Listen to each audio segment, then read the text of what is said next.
people don't spend the money, especially on luxury cars. Tesla has kind of this fame of being the first real mass-produced electric vehicle, but it's losing its star power as well. This China first idea is coming in. China is coming up, in my opinion, with unfair subsidies. China will put itself and its own brands always first. Volkswagen is struggling to sell its electric vehicles in China. That's a well-known fact. But now German luxury brands Mercedes and BMW are running into trouble in the country as well. According to the latest data, BMW sold a third fewer cars in China this quarter compared to the same time last year. Mercedes sales fell by 13%. With me here to take a closer look is Beatrix Keim. She's an expert on the German and Chinese car industries at the Center for Automotive Research. Beatrix, why are buyers in China no longer as interested in German luxury cars? I think it's not only German luxury cars, it's overall international brands. They are kind of strolling away from, pretty much driven by the Chinese government policies and philosophy to go more into make China great again, and especially by Chinese philosophy. On the other side, there is, of course, the economic downturn. After the pandemic, China's economy did not really recover as much as the rest of the world did, and still is, of course, not really impacted by the Ukraine war, but on the contrary, but still the economy is really struggling. So people don't spend the money, especially on luxury cars. Right, so the economic dip means wealthy people, people who own real estate and struggle with the real estate crisis, are holding on to their money. But in how far is this also a competition problem within the country with other car makers? It is more a competition problem in terms of the new energy vehicles, NEV, which comprises of the battery electric vehicles and plug-in hybrids and fuel cell cars, which are not as much in the demand, but plug-in hybrids and electric vehicles. So there is a competition, let's name by, for example, NIO. Xiaomi is now coming up as well. So they are more on the luxury end of the overall Chinese competition of NEV cars. So this is more paying then into the point that Chinese buyers are held back by the Chinese policies. And really there is a kind of this type of chauvinism coming up that you should buy Chinese. This is pretty much one of the big reasons. It's not about technology. The BMW NEV cars are quite well received. The I models overall, which are as well made in China. So there are 4 or 5 different models made in China. They have numbers up till end of August of above 80,000. So I guess now with September numbers not being out yet, there should be something around 90 plus. The E models, the EQ models from Mercedes are not really very well received. So you're saying this is not due to a better technology on offer by NIO, for example, compared to Mercedes, but due to policies. Could you elaborate on that? Mainly it's policies. Technology-wise, I think the Germans or the foreign ones, the Japanese, well, not that much, but are on par. It is, on one hand side, really policies. China has, with the Digital China and Made in China 25 policies, really set a target to become the top 1 supplier of NEV cars on a global level. So this is, of course, in any type of policies, this will be pushed forward, especially when we see into the numbers since April this year. You see that the additional policy of incentives, buying subsidies to the private customers, are really rising. They now were, even end of July, they were once again leveraged up. So China is pushing out the capacities. And yes, it is, you hardly can name it in a different way, that people are looked upon as, if they're going for a foreign car, what are you buying? You're not buying a Chinese car. So it's really this China first idea is coming in. Right, because one point that's being made is that German luxury car makers aren't aware of what Chinese buyers are looking for in a car. So what you're saying is that that's not actually the case. Not necessarily. Yes, sometimes it is the digitalization, which in China is much more ahead than here in the European or even in American markets, is a bit different. But Mercedes, Volkswagen, Audi, BMW, they're long enough in the market to know this. Of course, sometimes it is as well what is developed in Germany might be more for a European custom or for a European or a German customer or sought after. Not necessarily only for China. So Volkswagen, for example, is now coming in and says it's in China for China to go more in this more digital direction. But especially BMW and Mercedes have always been very much on the digital side. So the My BMW app or My Mercedes app, they were already in place way ahead before the Chinese came in. So I think it is sometimes a pushed ahead, a mock-up reason not to buy these cars. It is, it's a likability that is lacking. And once again, I only can really stress on that one.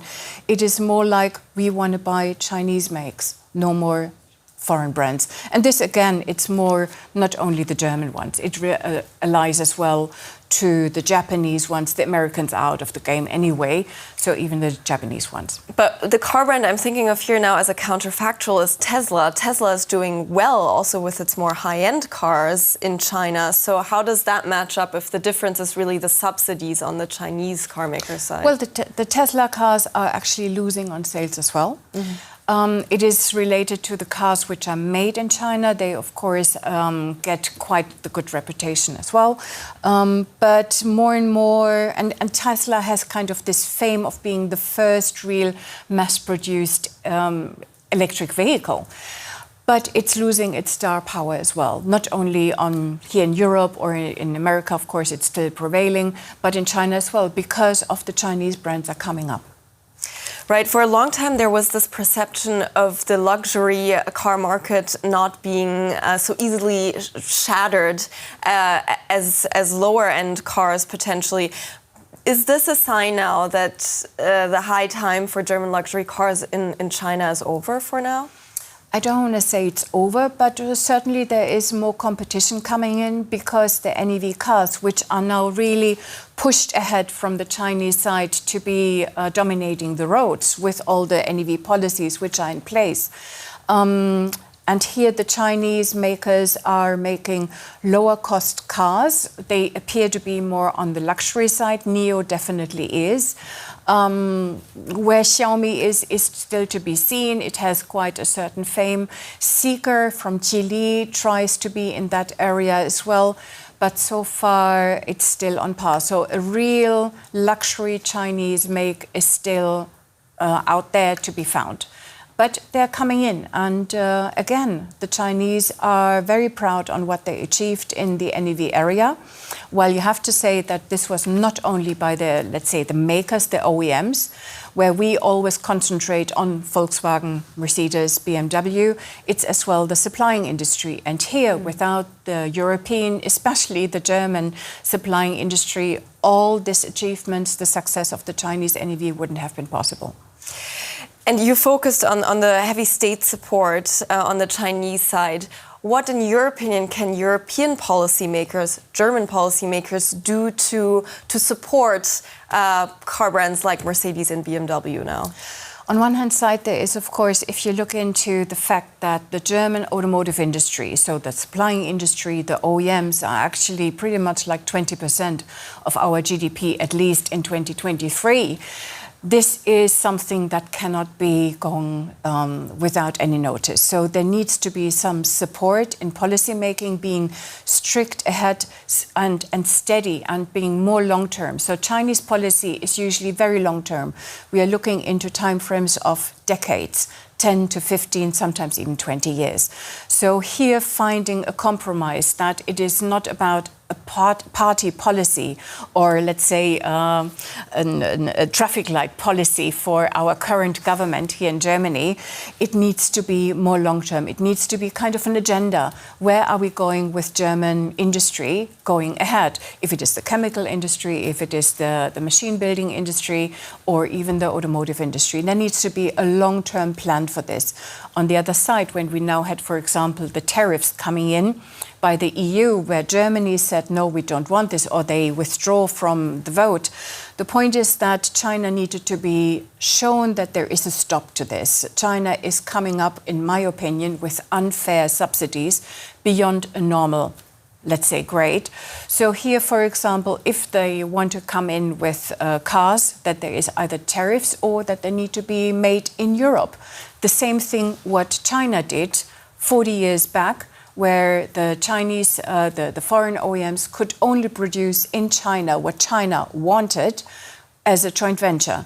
In another way, it wasn't possible, unless since 2019, Tesla was able to do it in an economic free trade zone, but that was a special regulation. So I think we should play same for same.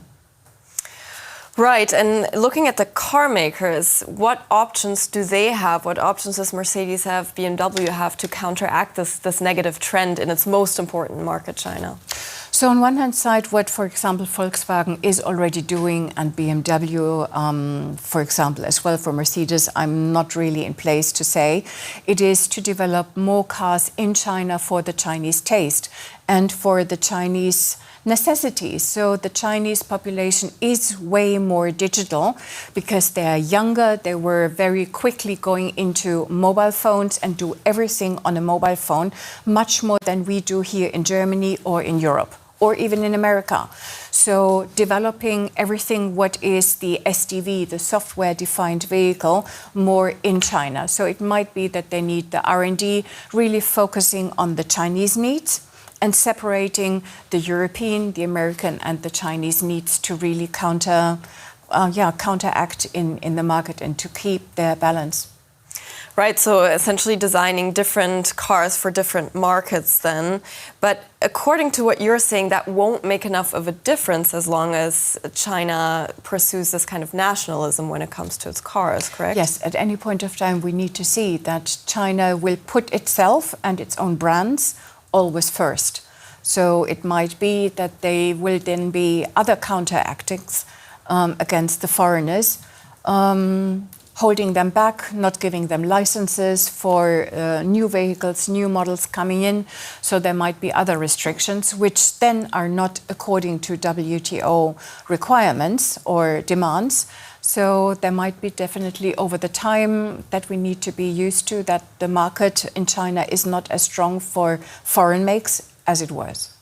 Right, so maybe looking ahead, do you think German car makers will be able to catch up again the space that's now developing? In a certain way, because if you look in all these makes which are now out there in China, especially we had, let's say, prior to the NEV wave, we had 100 car makers in agricultural cars, in the passenger vehicles, in the truck area, so commercial vehicles, 100. Then we had up to 500 NEV startups coming in, all these blow from NEV demands from the Chinese government ever since started in the early 2000s. Only 122 of them actually received licensing, manufacturing licensing. So we have now over 200 manufacturers in a market that is on one hand side not saturated yet, still is in an economic turmoil. And I think we will see other of the NEV manufacturers, the Chinese ones, struggle. So it is about profitability.